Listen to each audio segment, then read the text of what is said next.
Killin Me Smallz. This is Bucky Brooks of the NFL Network. You're killing me, Smalls. Hey, this is Chris Heck, president of the 76ers. I just want to say, you're killing me, Smalls. Hey, this is former Sixer and Tar Heel George Lynch.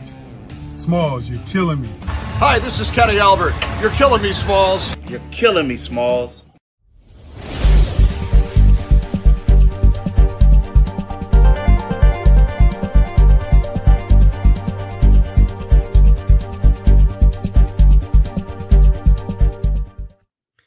From the Edge of Philly Sports Podcast Network, welcome to another episode of the Killin Me Smallz Podcast. I am your host, Mike Small. Today, we're going to have Chris Deibler on as usual and our buddy Austin Krell from 97.3. But today we need a vibes change.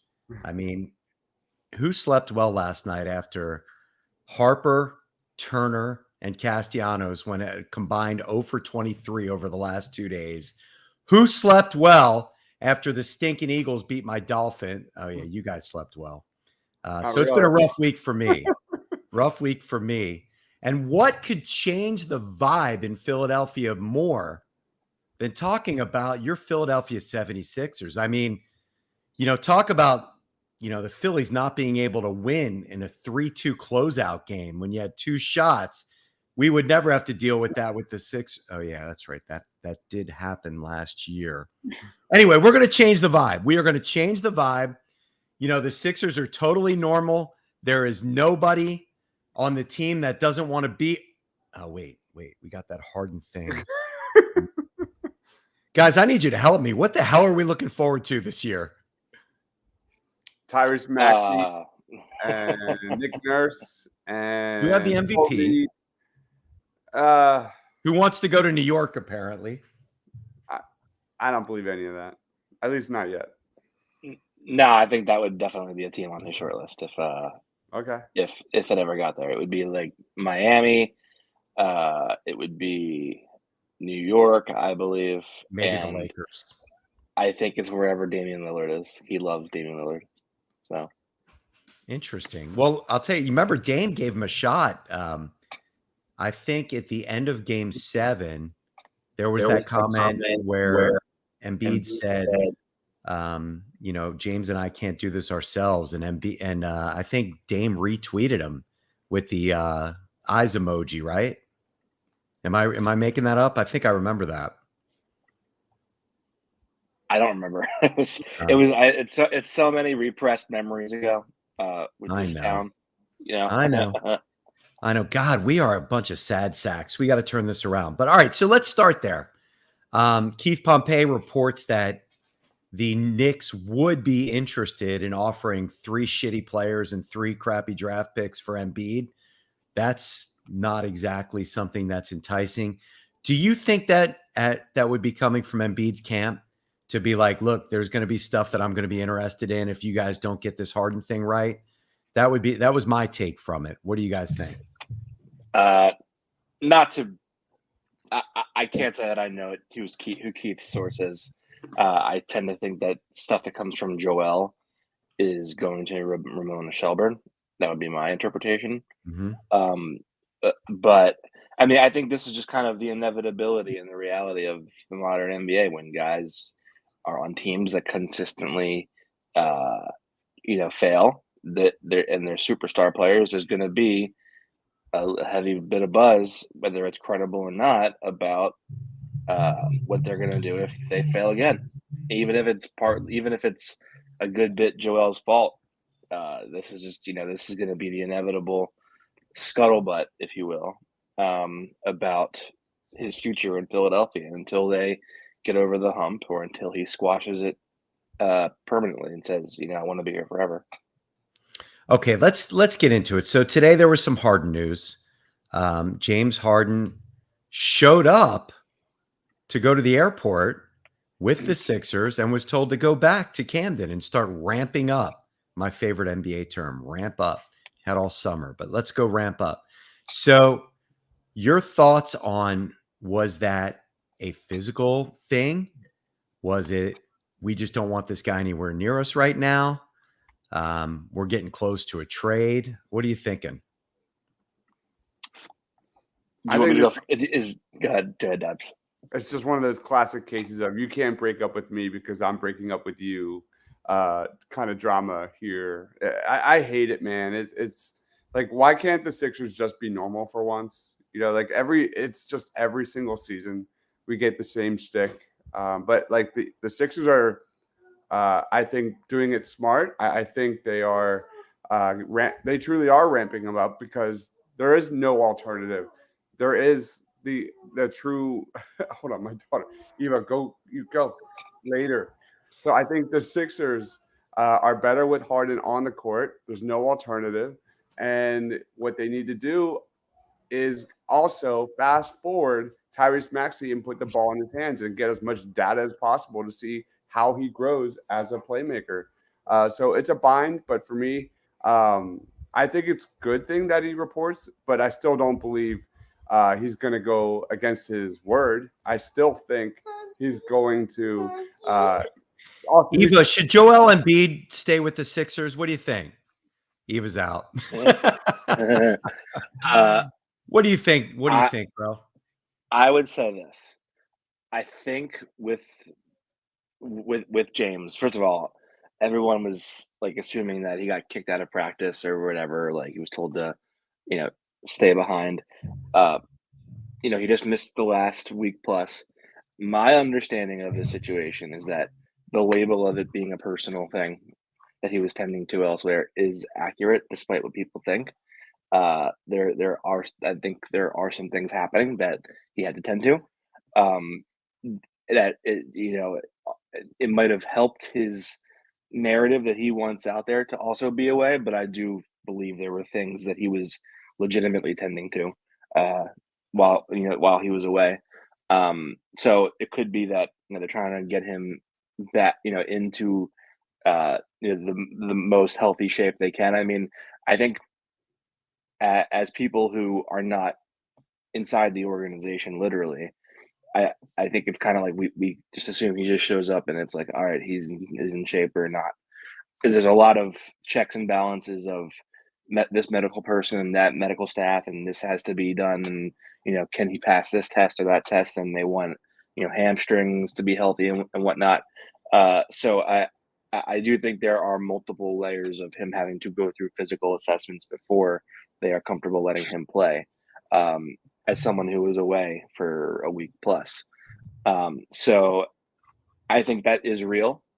I also think that it's a little bit like weird that they didn't let him come on the trip. And I mean, I guess the facilities that they have at home are better than what they would have access to on the road. I don't know that you want his season debut to be at home. For obvious reasons. But I will say this: like, I think he's going to play. I think he has to play to prove to the Clippers that he's worth increasing the offer for. But also, like, the bottom line is, like, dude, if you want to get paid, which is clearly what you care about, you're gonna have to play basketball, whether it's here or elsewhere, and play well. So I think he'll show up, he'll play a couple games, even play hard, and then, just to test the Sixers and make sure that they still hear that he is not happy. He's going to, put forth one of his grandest effort games, we'll see, with just completely disengagement. And then, maybe we don't hear from him for a couple days or what have you. It's going to be a literally, as it was since training camp, a day-by-day thing, I think, with him. And that's the way he's going to want it because the Sixers can't predict it. And so until this trade happens, that's what it's going to be. And I think for now they want to have some level of continuity with the players that have been there. And so you do that by saying we're just going to remove James from the equation for now, and let him get back in in his top shape before we put him on the court. But I mean, look, I think all the bad will with this team should not be directed towards their offseason as much as it should be about, like, the fan base having given up on anything with them after last season. Because I think, like, the Kelly Oubre Jr. thing, I'm significantly high on, like, very, very high on them adding him. I think that signing alone was, like, made up for all the guys that left. And He's then better than George Niang. He can do more than George Niang. I think it's about like the guys that left don't have the night to night downside that Kelly Oubre Jr. can have, but their upside is also his upside is higher than all of theirs individually. So Yeah. I mean, I think there will be players who will on this bench who will be asked and successful in doing some things that new coach Nick Nurse asks of them, particularly with just cutting through spaces and not just trying to stretch the floor. They're going to be moving more off the ball. They're going to be crashing to the basket. A lot of effort plays in the regular season can outlive talent some of the time, you know. So I still think they're going to be like a 50-win, 52-win team. Tyrese is going to be, you know, great just as a scorer and, you know, speedy demon. Joel is going to be Joel. I mean, I think we all know what the ceiling is until the James situation is figured out. The bottom line is like, what is Tyrese Maxey's playmaking, and that's where I have some concerns. It's unfortunate because, like, correct me if I'm wrong, like this is one of the most talented Sixers rosters if you throw in an engaged James Harden. Like, I actually like this roster a lot. I think they're in the roster. I think they're in the inner circle of contenders. If James decides to say screw it, I'm going to buy in. Yeah. So let's stop right there for a second and evaluate where we are. So it was reported yesterday that the Clippers want Harden a little bit more than Malcolm Brogdon, but they don't want to pay for him. Okay, I guess that means Terrence Mann. We all want things for free, don't we? We all want things for free. Absolutely. I'm not so sure that I wouldn't want Brogdon more than Harden based on contract and you know, having a guy that you can trust. Lord knows what Harden's going to do next. Harden's a better player than Brogdon, but who knows? Maybe Brogdon is a better player with Paul George and Kawhi, but they need a playmaker. There's no question. Brogdon's okay. Harden's obviously a better playmaker, but as our old friend Doc Rivers, who made some news today, did you guys see that on Dan Patrick? Yeah, he said I think it all went downhill when James didn't make the All-Star or whatever. When he didn't make the All-Star team because James was doing great as a point guard, which he was. He was a really good point guard. Not a score-first point guard, setting up teammates, leading the league in assists. And when he didn't make the All-Star team, according to Doc, everything changed because that's when he wanted the ball and that's when he wanted to go back to scoring ISO Harden.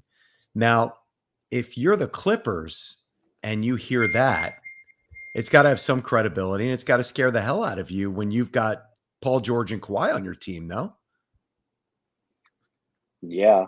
I mean, I think Doc just shot the value down a little bit. Well, also, do you think he really cares that he shot the value? Oh, he doesn't care. No, he's thrilled about it. He's going to be throwing scuds all year from his broadcast chair. There's no question about that. I mean, look, I think it's like this. It's James has to function in a similar role that he functioned in last season with the Clippers in order for that idea to work.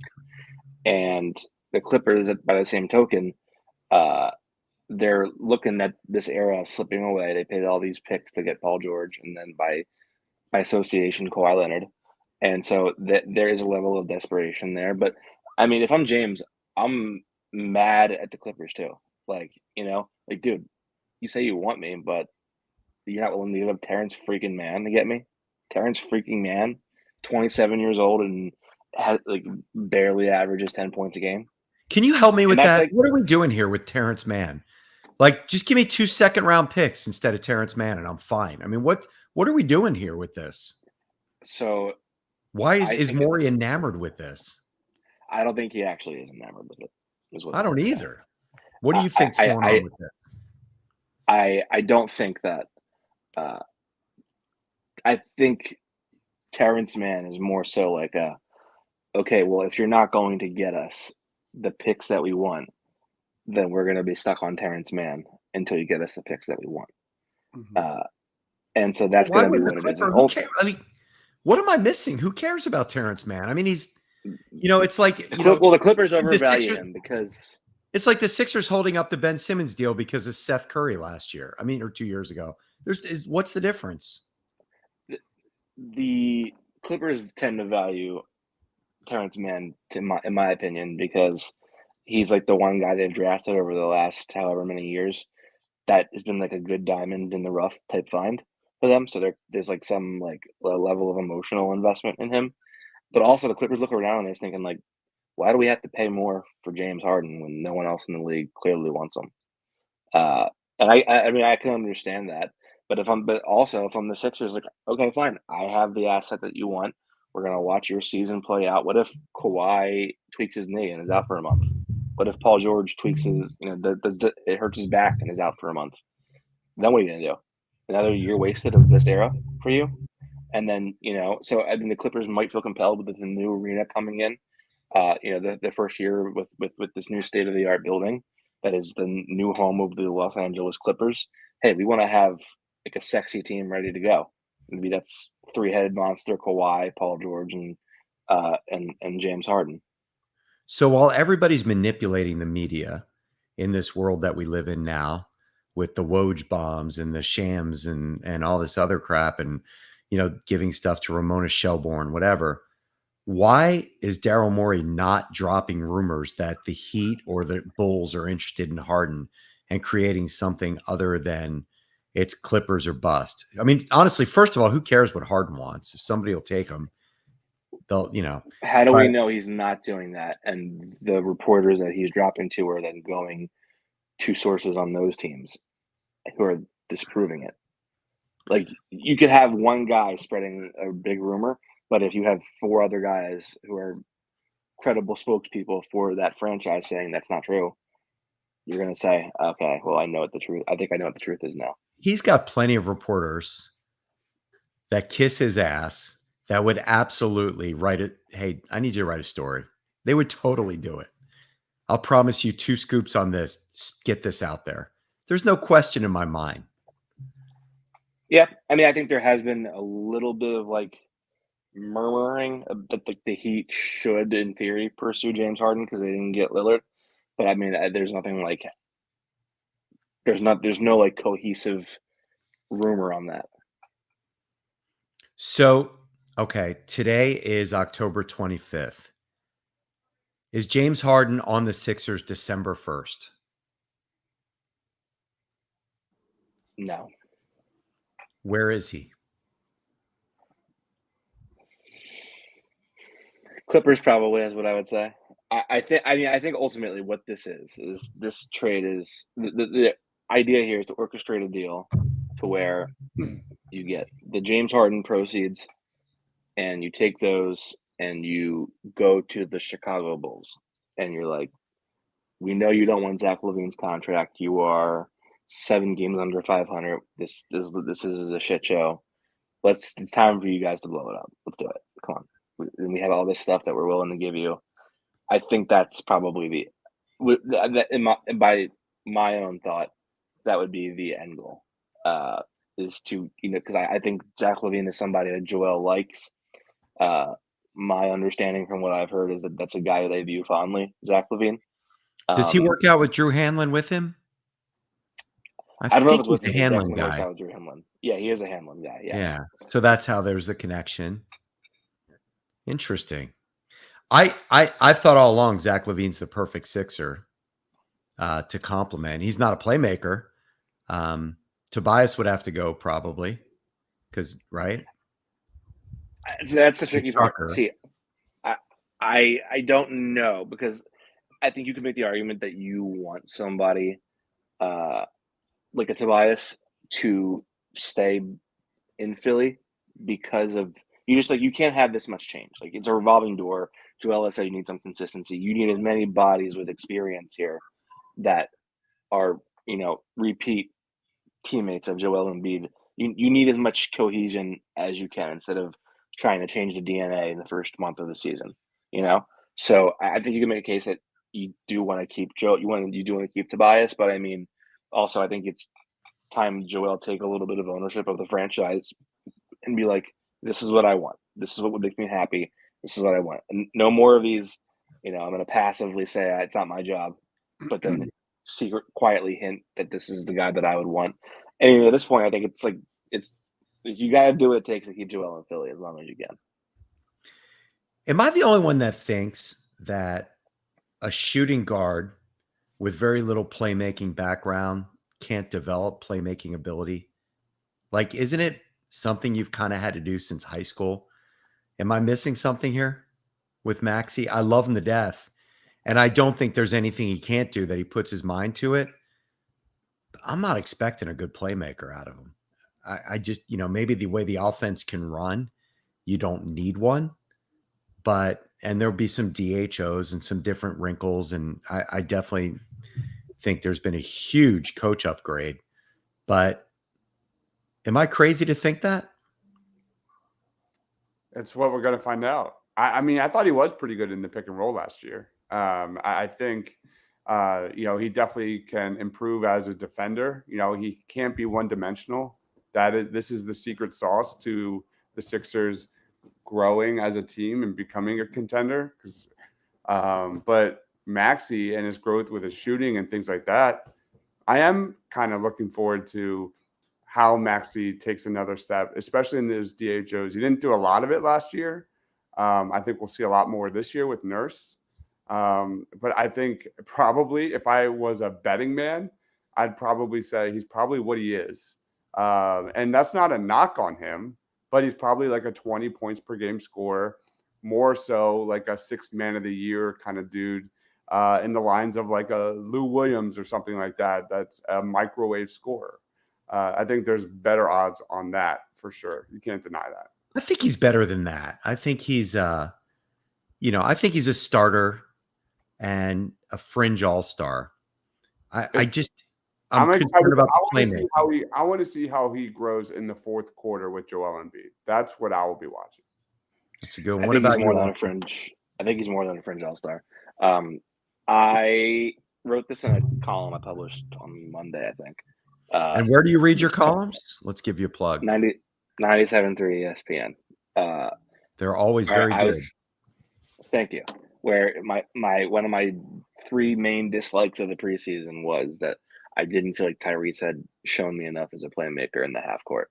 And then it kind of evolved into this like defining what is a point guard, what is the artistry of a point guard, what is the DNA of a point guard.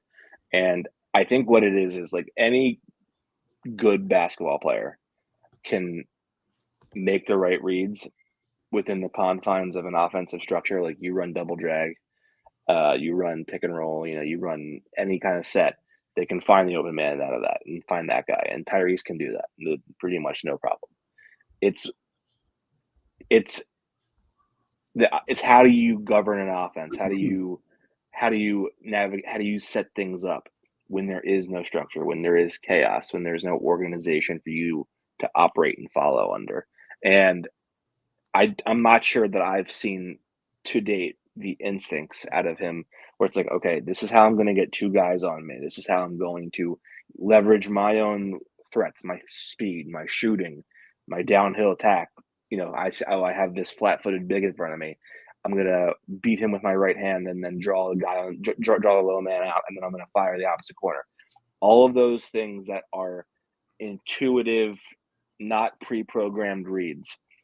I didn't see enough of those. And those are the things that I think as the season goes on and he understands his role and how things are playing out and he gets more comfortable with it, I think he'll do more of that.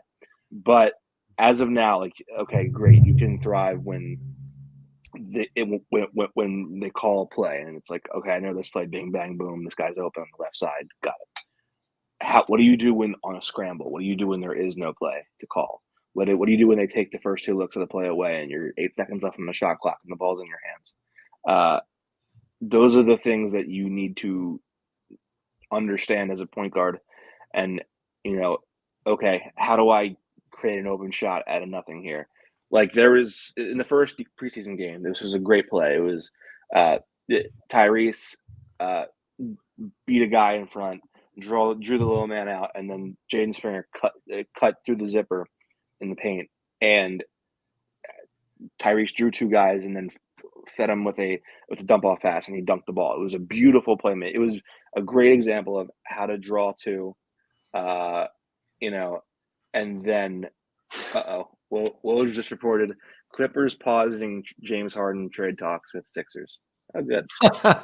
What? Of course. That's been news for months. Well, you know what, Austin, I was want to this- just jump in there where you were on that. First of all, I read the article. It was really good. I love how you're doing the take on the Zach Lowe 10 thing. So that was good. Thank you. Really well done. The thing that I want to oversimplify is if you're in, I don't know, let's for instance say game 6 of a playoff game when you have a 3-2 lead in the series and you have a lead in the fourth quarter. Are you making the right decisions? Are you getting the ball to the right person? If somebody's cold, do you find a way to heat them up? Do you feel that there might be a time to take over the game because nobody wants the ball? That's what I want to see out of Maxey. I don't honestly care about, is he going to do this with DHO and pick and roll? I just want to see that he makes the right decisions because the Sixers have not had a closer since Jimmy Butler. And I think it could be Maxey. I think giving Embiid the keys in the last 5 minutes is not sustainable for a long playoff run. So that's what I'm looking for. I think when you're that big, it kind of hit me this season, partly last season, partially because he was injured, but also I just think it's harder to be a big man who is not necessarily the most nimble with the ball in his hands and function as the primary source of offense. And so I think you need to be quicker and more agile, harder to pick on with pressure. And so I think there is some credibility to that statement. I also think that Tyrese just straight up has the guts for it. Like, I think he's not afraid of big moments. I don't think that some guys they just have the DNA where just like it's just another moment to them, just another shot to them. So there might even be addition by subtraction to your point. With Harden gone, maybe Tyrese doesn't feel like he has to defer. That's where maybe he does I think say, that's a very credible this. point. I think there's a very legit. Can you chance say that part Tyrese about me is making an incredible point one more time? It's a great point, Mike. You use the word incredible, and I don't. I've had a really rough day today, so I'd like to. It's an incredible point. It's an okay. Let's go with incredible point, Mike. All right, good. I think there's like a very legitimate chance that Tyrese is a 24 points per game, 7 assists per game guy this year. Like I think there's no he's going to play enough. He's going to have high enough usage rate. There's just no way. I won't say there's no way. There's no reason that I can foresee that he can't do 24 and 7. And that's the pressure for Morey to make the move now rather than wait till December, January, February in a Harden deal, right? So I would say this. I think this actually, you could argue the opposite. You could say, we have seen Tyrese in this supporting character role for 2.5 years now, right? Or half of the Ben trade season, all of and then other second half of that year, and then all of last year. So it's like, okay, it's two seasons now. Let's give him a legitimate chance to be the primary ball handler of an offense. Just see what that looks like before we expense what in theory should be an asset in a trade. And then, we know. Because if Tyrese is suddenly making the right reads and it's very intuitive to him and he just kind of understands playmaking better, then I think you reconsider like what kind of a star do we want in a trade? Do we need to invest in a playmaker? And what is Tyrese to us? I think the more he develops as a playmaker and the more he proves that, the more he kind of slots into that combo guard label than he is a shooting guard, undersized shooting guard, who you then have to pair with a bigger point guard. Right. So I think it kind of opens all kinds of doors if they let him prove or disprove that he can be the primary ball handler on a team. And, I don't think I don't for that reason, I think they should operate with less pressure for now. I think I would feel a lot better if there was a backup point guard on the team that wasn't a scorer, but was just a TJ McConnell or a Howell Neto or just somebody that could. I know it's gross to think Well, you about, have but somebody that could. Well, you have your TJ McConnell. You have him already. Are you going to go Pat Bev? Come on. Yeah. Just somebody who Pat can Bev? run the team and grab some assists, hit an occasional open jumper, but not look to score, but get everybody involved. I'd feel better about that. All right, last question, guys. Last question. If we're going to do this show together January 1st, you've already predicted Harden won't be here. What will this team be on January 1st? Are we going to be talking about tearing it down? Are we going to be talking about Embiid needs to go and we need to get a bunch of assets and start all over? Are we talking about they're doing well, but I don't trust them going into the playoffs? Or are we talking about that's it? Yeah, it's always going to be. I mean, look. I agree with you, by the way. I think from watching the Phillies and watching the Sixers and the Eagles the last year and a half or so, my biggest lesson from covering one team and watching it, just observing the other team as a fan, but the regular season is just so much bullshit noise. Like, we should actually start excluding stats from games against bad teams, like the Pistons of the world and the Hornets, because you just don't learn much of any value against those teams. And so my point in this is, to answer your question, is there's going to be enough teams in between the two conferences, and you have a good enough ace in Joel in the regular season to where you're just going to win a ton of those regular season games against dog shit teams. You're going to win a handful of those games against good teams, I would think, because Joel will go nuclear. So I think they're going to be ultimately a fine regular season team. We're just going to question them into oblivion until they prove otherwise. I'm in the same boat. It's going to be in the same situation as the last year and the year before that with Doc. It's going to be all about kind of looking at the little pieces and how it translates to the playoffs, like Tyrese Maxey in clutch situations, the DHOs and the pick and rolls. I think that's what I'm watching. Because, you look at what worked for the Sixers with Doc, he abandoned it and I know the playoffs is an ISO heavy thing, but I want to see more experimentation. I want to see more lineup combinations. I want to see all of that, and I want to see data to see what works. And I think we're going to get that with Nurse. I think the motion offense and all of that is going to definitely translate. So I'm with Austin in that they'll probably be roughly in the same territory as they were last year, for better or worse. The only thing that I would expect is we won't wake up to a James Harden trade rumor on Christmas Day. But aside from that, it sounds like more of the same. Guys, thanks again for doing the show. Chris, where can everybody find you? I'm everywhere, man. Mr. Crockpot on Twitter. I do several shows here. You can find me on Bleeding Green Nation as well. I do a couple shows over there. I'm excited for the Sixers. Don't get me wrong. I'm a little sick.